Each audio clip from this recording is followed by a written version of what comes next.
Callidus Temple.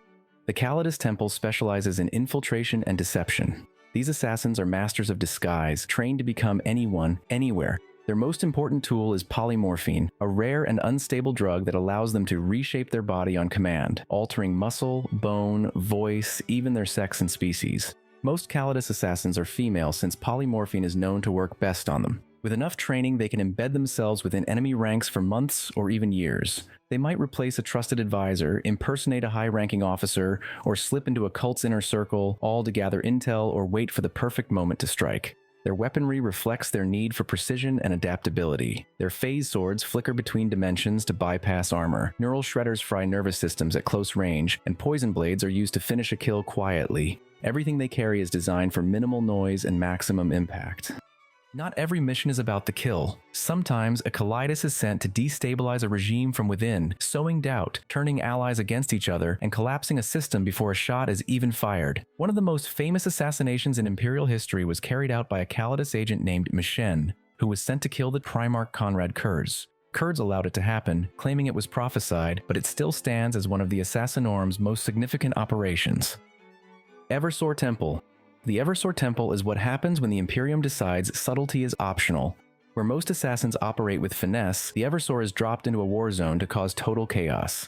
These assassins are bio-enhanced berserkers, pumped full of combat drugs, wired for rage, and trained to wipe out not just individuals, but entire groups of enemies in one strike. Cults, war bands, criminal families. If the Imperium wants to erase them completely, they send an Eversor. Each assassin is kept in cryo-suspension between missions because they're simply too unstable to be awake for long. When deployed, their drop pod injects them with a violent mix of combat stimulants and wakes them mid-air. By the time they hit the ground, they're already sprinting into battle.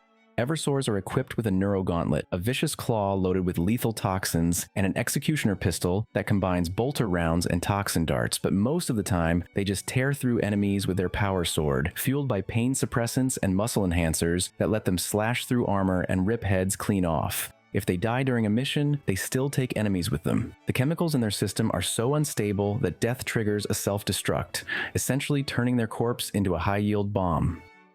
Culexus Temple. The Culexus Temple handles one thing better than anyone else: killing psychers. Their assassins are all blanks, meaning they were born without a soul or any connection to the warp. That's caused by a random mutation that makes them one of the most terrifying tools in the Imperium's arsenal. Their presence alone causes discomfort. Regular humans feel uneasy around them, but for psychers, the effect is much worse: nausea, panic, seizures, or death. Even demons can be weakened just by being nearby. To focus this power, they wear the Adamus Speculum, a skull-like helmet that channels their anti-psychic aura into a beam that burns out brains and disrupts warp entities. It's one of the only weapons in the Imperium that can directly attack warp beings without using psychic energy.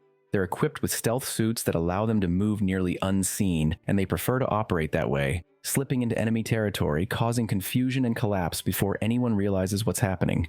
They're not popular, even within the Imperium. Most people, including other assassins, don't want to be around them, but when you're dealing with a chaos sorcerer, a rogue psyker, or anything warp-related, there's nobody better for the job. The Culexus Temple doesn't get deployed often, but when they do, it usually means the target is something the Imperium really wants gone. Vindicare Temple. Vindicare assassins are the Imperium's deadliest snipers. They're trained from a young age to eliminate key targets with a single shot. No spectacle, no mess, just quiet efficiency. These assassins can spend days, even weeks, motionless in position, waiting for the perfect moment. When it comes, the target is usually dead before they even realize they were in danger. They're equipped with an Exodus rifle and Exodus pistol, weapons so finely tuned that each one is customized for the individual assassin. The rifle can be loaded with a range of specialized ammunition depending on the mission. Some rounds can punch through tank armor, others can bypass energy shields, and some are designed to melt through organic tissue like acid. But regardless of what they use, the result is always the same: one well-placed shot that ends a threat before it grows out of control. Vindicare assassins wear chameleon-line stealth suits that let them blend into any environment and use advanced spy masks that feed them atmospheric readings, trajectory data, and movement analysis in real time. It's not just about aiming well, it's about knowing exactly when, where, and how to fire. Their most common targets are rebel leaders, heretical demagogues, rogue psychers, or anyone whose death can prevent a wider conflict. And in many cases, the psychological impact of a clean, untraceable kill does just as much damage as the bullet itself. After all, if a leader can be taken out mid-speech in front of a crowd, who's really safe? Of all the temples, Vindicare is probably the most straightforward. Just one assassin, one bullet, one body, and more often than not, that's all it takes. Venenum Temple. The Venenum Temple trains master poisoners. Their assassins specialize in eliminating targets through chemical, biological, or viral agents, designed to kill efficiently and often undetectably. Their training is focused on alchemy, toxin delivery systems, and biochemistry. Each assassin undergoes extensive genetic and surgical modification to survive constant exposure to the same poisons they carry. Without it, most of their arsenal would kill them long before reaching the target. They typically operate with custom toxins tailored to each mission. Some cause organ failure or mimic natural diseases. Others are far more aggressive, liquefying the target's body on the spot or dissolving their insides before they can cry out. And when needed, they have more direct tools, things like venom-injecting daggers, crystalline poison globes, or thin aerosol sprays that corrode armor and flesh alike. These assassins are rarely seen and even more rarely caught. In most cases, their victims simply die, and the local authorities never figure out why. The Venenum Temple doesn't make statements and they don't create chaos. Their job is to neutralize a threat quietly and cleanly. No mess, no trace, just one more corpse the Imperium doesn't need to explain. Vanus Temple. The Vanus Temple doesn't rely on blades or toxins. Their assassins specialize in information warfare, using data, surveillance, and manipulation to kill without ever pulling a trigger. These assassins are called infocytes. They're trained to infiltrate networks, tap into Vox traffic, decode encrypted transmissions, and piece together the full web of relationships around a target. Once they understand how everything connects, the politics, supply lines, communications, they find the exact pressure point that will cause the whole system to collapse. Sometimes they just leak the right bit of information to the right person. Other times they might forge a message, cut off a supply route, or nudge rival factions into open war. Either way, by the time the target dies, it's someone else doing the killing, and nobody ever suspects the Vanus were involved. But that doesn't mean they're defenseless. Infocytes are equipped with compact weapons and support tech, like data spikes that can inject scrap code into enemy machines, or servo skulls and cyber beasts used for recon and interference. They're not frontline fighters, but they can still handle themselves if exposed.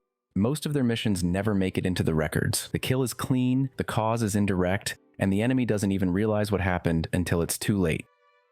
Adamus Temple. The Adamus Temple is considered one of the oldest assassin clades. Its operatives specialize in decapitation strikes, eliminating key enemy leaders to destabilize the opposition. These assassins focus on close quarters combat, trained extensively in melee techniques to swiftly neutralize their targets.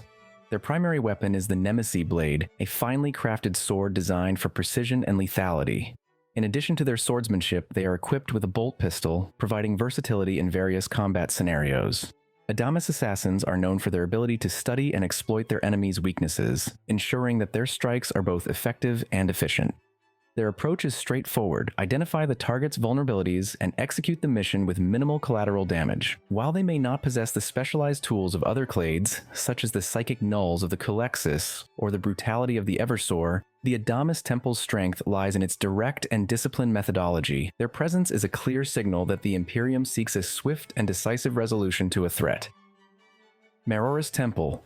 A short-lived and ultimately outlawed branch of the Officio Assassinorum created in the early 40th millennium to take down multiple connected targets at once, such as entire family lines, military command structures, or cult networks. To achieve this, the temple experimented with genetic hybridization, using material from mutants, xenos, and possibly even Tyranids. The goal was to create a self-sufficient assassin capable of absorbing biomass from slain enemies and rapidly mutating in response, growing new weapons, adapting defenses, and eliminating the need for conventional gear. Only one assassin was ever successfully deployed, a living weapon who eventually went rogue. Believing herself above the Imperium, she turned on her creators and began a one-woman crusade of destruction. After years of evasion, she was finally cornered and destroyed on Opus by a force of Imperial fists and other support units led by Captain Lysander, who was the only survivor of the battle. Following this, the Maerorus Temple was declared heretical and erased from Imperial records. Thanks for staying tuned until the end. Click here to check out another video and see you in the next one.